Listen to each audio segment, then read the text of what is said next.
She's a Mona Lisa.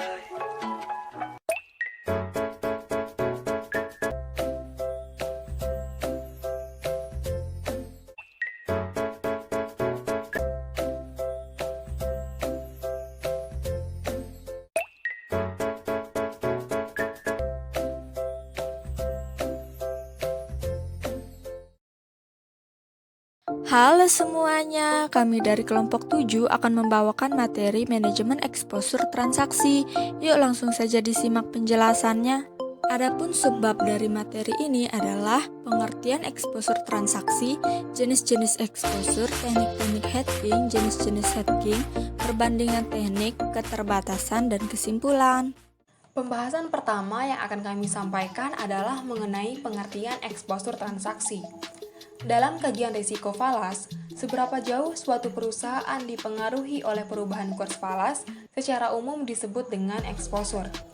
Exposure transaksi yang berasal dari kemungkinan diperolehnya keuntungan atau kerugian usaha akibat transaksi yang terlanjur menggunakan mata uang asing sebagai denominasi. Dengan kata lain, exposure transaksi merupakan risiko terganggunya aliran kas perusahaan di masa mendatang akibat fluktuasi kurs falas. Exposure transaksi mengukur perubahan nilai kewajiban finansial yang terjadi sebelum ada perubahan kurs falas. Pusat perhatian dari exposure transaksi ini adalah pada perubahan aliran kas dari akibat kontrak yang telah ditandatangani. Exposure transaksi terjadi saat perkiraan transaksi kas masa depan suatu perusahaan dipengaruhi oleh fluktuasi kurs. Sebagai contoh, ketika perusahaan Amerika Serikat yang membeli barang Meksiko akan memerlukan mata uang peso untuk membayar barang tersebut. Meskipun perusahaan mengetahui dengan pasti berapa mata uang peso yang dibutuhkan, namun perusahaan tidak mengetahui berapa jumlah dolar yang diperlukan untuk ditukar dengan peso. Ketidakpastian ini terjadi karena kurs peso dan dolar berfluktuasi sepanjang waktu. Oleh karena itu, perusahaan multinasional Amerika Serikat yang akan menerima valuta asing akan terkena exposure karena tidak mengetahui berapa jumlah dolar yang akan diterima saat perusahaan menukar valuta asing tersebut menjadi dolar. Selanjutnya adalah mengenai jenis-jenis exposure. Jenis-jenis exposure terbagi menjadi 3. Yang pertama adalah translation exposure, yang kedua adalah exposure ekonomi atau economic exposure, dan yang ketiga adalah operating exposure. Jenis yang pertama adalah translation exposure atau translasi exposure. Adalah perubahan yang terjadi karena perbedaan nilai kurs pada laporan akuntansi. Misalnya adalah pada laporan keuangan anak perusahaan di luar negeri harus dilaporkan kembali dalam mata uang yang digunakan oleh perusahaan induk. Tujuan dari translasi exposure ini adalah melakukan konsolidasi antara anak perusahaan di luar negeri dan induk perusahaan dalam mengatasi kinerja anak perusahaan tersebut. Laporan keuangan dalam mata uang asing yang telah ditranslasi akan dikonsolidasi sehingga laporan keuangan konsolidasi bisa dibuat. Proses exposure ini meliputi konversi mata uang hingga laporan keuangan luar negeri bisa dinyatakan dalam rupiah atau mata uang induk perusahaan. Tentu hal ini bisa berdampak pada nominal kekayaan bersih, laba bersih, dan lain-lain, karena nominal yang ditunjukkan bergantung dari kekuatan kurs yang digunakan induk perusahaan. Jenis yang kedua adalah exposure ekonomi atau economic exposure. Adalah variasi dalam nilai ekonomi atau nilai pasar perusahaan akibat perubahan nilai tukar. Fluktuasi mata uang berdampak pada stabilitas keuangan perusahaan. Ketika sebuah perusahaan berinvestasi atau beroperasi di lebih dari satu negara, perubahan nilai tukar dapat mengekspos arus kas, pendapatan, dan keuntungan mereka. Exposure ekonomi dapat memiliki dampak besar pada nilai pasar perusahaan karena memiliki efek jangka panjang. Untuk memitigasinya, perusahaan dapat melakukan lindung nilai atau mereka mendiversifikasi sumber pasar untuk menghasilkan pendapatan dalam mata uang berbeda. Kemudian jenis yang ketiga adalah operating exposure. Adalah mengukur seberapa besar perubahan present value perusahaan akibat perubahan arus kas operasional di masa datang akibat masa fluktuasi nilai tukar yang tidak diharapkan. Artinya, setiap adanya pergerakan kurs akan menyebabkan perubahan pendapatan dan pengeluaran, serta berpengaruh langsung terhadap keuntungan aliran kas saat ini. Setiap perusahaan yang memiliki pendapatan dan pengeluaran dalam mata uang asing akan memiliki operating exposure. Pengukuran operating exposure dari perusahaan membutuhkan peramalan dan analisis seluruh transaction exposure perusahaan di masa yang akan datang, bersamaan dengan seluruh exposure yang timbul dari kompetitor dan potensi kompetitor.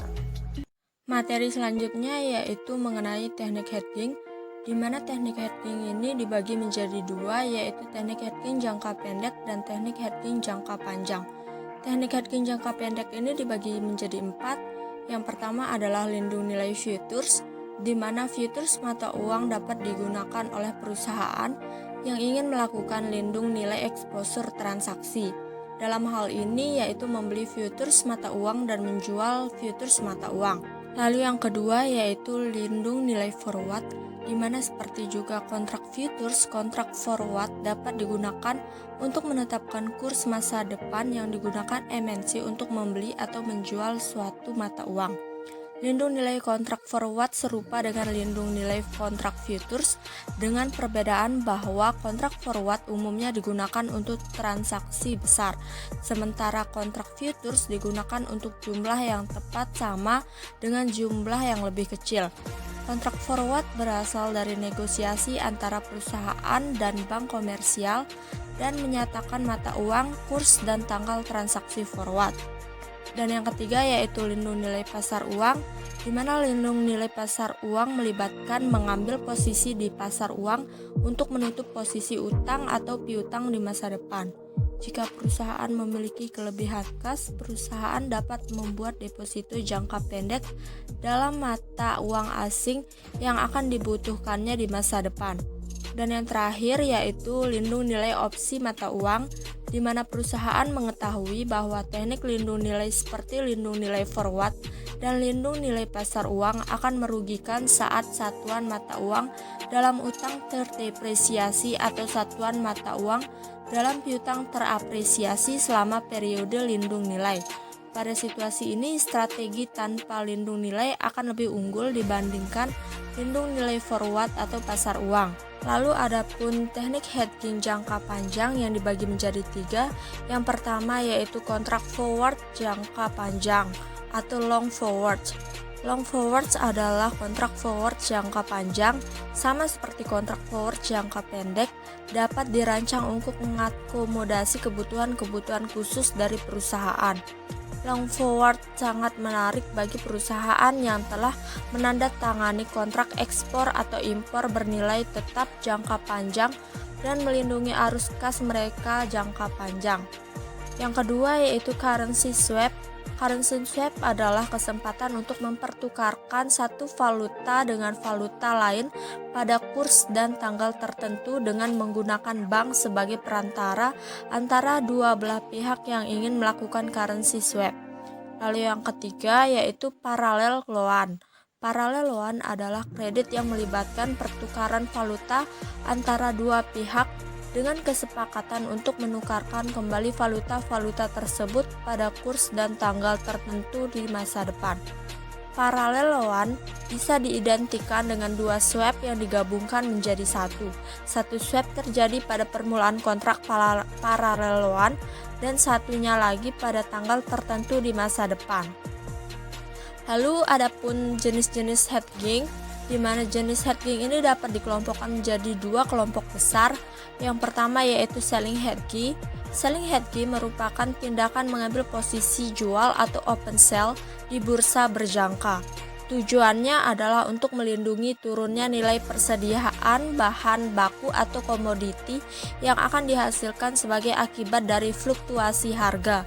Jadi, kemungkinan kerugian yang disebabkan oleh penurunan harga komoditi bisa dikompensasi dengan keuntungan yang didapatkan dari transaksi kontrak berjangka. Kedua yaitu buying hedging, yaitu buying hedging merupakan tindakan mengambil posisi beli atau open buy di bursa berjangka. Jenis hedging ini bertujuan untuk melindungi usaha dari kemungkinan kenaikan harga komoditi yang harus dibelinya di pasar fisik. Jadi kemungkinan kerugian yang disebabkan oleh kenaikan harga di pasar fisik bisa diimbangi dengan keuntungan yang diperoleh di bursa berjangka. Materi selanjutnya yaitu perbandingan teknik. Saat menggunakan lindung nilai futures, forward, atau pasar uang, perusahaan dapat mengestimasikan dana dalam satuan mata uang asal yang dibutuhkan untuk pelunasan utang masa depan, atau dana yang akan diterima setelah mengonversi mata uang asing yang diterima pada pelunasan piutang. Karenanya, perusahaan dapat membandingkan biaya atau pendapatan dan menentukan teknik pelindung nilai mana yang paling layak. Sebaliknya, arus kas terkait lindung nilai opsi mata uang tidak dapat ditentukan dengan pasti karena biaya untuk melunasi utang dan pendapatan yang diperoleh dari piutang tidak dapat diketahui sebelum waktunya. Karenanya, perusahaan perlu memprediksi arus kas dari lindung nilai opsi berdasarkan berbagai kemungkinan kurs. Berikut adalah perbandingannya. Yang pertama, lindung nilai futures. Untuk lindung nilai utang, yaitu membeli kontrak futures mata uang yang mencerminkan mata uang dan jumlah sesuai jumlah utang. Untuk lindung nilai piutang, yaitu menjual kontrak futures mata uang yang mencerminkan mata uang dan jumlah sesuai jumlah piutang. Kemudian yang kedua, lindung nilai forward. Untuk lindung nilai utang, yaitu melakukan negosiasi kontrak forward untuk membeli jumlah mata uang asing yang diperlukan untuk menutup uang. Untuk lindung nilai piutang, yaitu melakukan negosiasi kontrak forward untuk menjual jumlah mata uang asing yang diperlukan untuk menutup piutang. Kemudian yang ketiga, lindung nilai pasar uang. Untuk lindung nilai utang, yaitu meminjam mata uang asal dan mengonversinya menjadi mata uang utang. Investasikan dana ini hingga dana tersebut digunakan untuk menutup utang. Untuk lindung nilai piutang, yaitu meminjam dalam mata uang piutang, kemudian mengonversinya menjadi mata uang asal dan menginvestasikannya, lalu melunasi utang dengan arus kas masuk dari piutang. Dan yang terakhir ada lindung nilai opsi. Untuk lindung nilai utang, membeli opsi beli mata uang atau opsi yang mencerminkan mata uang dan jumlah sesuai utang. Untuk lindung nilai piutang, yaitu membeli opsi jual mata uang yang mencerminkan mata uang dan jumlah sesuai piutang. Kemudian keterbatasannya, meskipun lindung nilai atas eksposur transaksi akan efektif, namun ada beberapa keterbatasannya, yaitu yang pertama, keterbatasan melakukan lindung nilai pada jumlah yang tidak pasti. Beberapa transaksi internasional melibatkan produk yang dipesan dalam jumlah yang tidak pasti, dan karenanya jumlah transaksi dalam mata uang yang tidak pasti. Akibatnya, MNC mungkin menggunakan lindung nilai sejumlah unit yang lebih besar dari yang sesungguhnya diperlukan, yang menciptakan bentuk eksposur baru. Kemudian yang kedua, keterbatasan lindung nilai jangka pendek berulang. Lindung nilai transaksi berulang yang diperkirakan akan terjadi di masa depan secara terus-menerus memiliki efektivitas terbatas pada jangka panjang. Dan yang ketiga, lindung nilai eksposur transaksi jangka panjang. Beberapa MNC memiliki arus mata uang dalam jumlah yang pasti selama beberapa tahun dan berusaha untuk menggunakan lindung nilai jangka panjang. Misalnya, perusahaan Walt Disney melakukan lindung nilai arus kas dalam yen Jepang yang akan dikirim ke Amerika Serikat untuk 20 tahun mendatang. Kemudian, perusahaan Eastman Kodak dan General Electric menggabungkan manajemen kurs dalam perencanaan perusahaan jangka panjang. Karenanya diperlukan teknik lindung nilai eksposur kurs jangka panjang. Kemudian kesimpulan yang dapat diambil dari materi ini yaitu eksposur transaksi terjadi saat perkiraan transaksi kas masa depan suatu perusahaan dipengaruhi oleh fluktuasi kurs. Transaction exposure merupakan resiko yang dihadapi oleh perusahaan ketika melakukan transaksi dengan pihak lain, baik itu supplier, pelanggan, ataupun pihak lainnya dengan menggunakan mata uang asing. Sehingga perusahaan yang terlibat akibat transaksi ini terekspos terhadap resiko perubahan nilai falas di masa depan. Perusahaan yang melakukan jual beli dengan denominasi mata uang asing menghadapi transaction exposure ini. Jika terjadi exposure transaksi, perusahaan menghadapi 3 pekerjaan utama, yaitu yang pertama, perusahaan harus mengidentifikasi tingkat exposure transaksinya, dan yang kedua, perusahaan harus menentukan apakah akan melakukan lindung nilai exposure tersebut. Dan yang ketiga, jika perusahaan memutuskan untuk melakukan lindung nilai sebagian atau seluruh eksposurnya, maka perusahaan harus memilih berbagai teknik pelindung nilai yang tersedia. Sekian yang dapat disampaikan kelompok 7, terima kasih.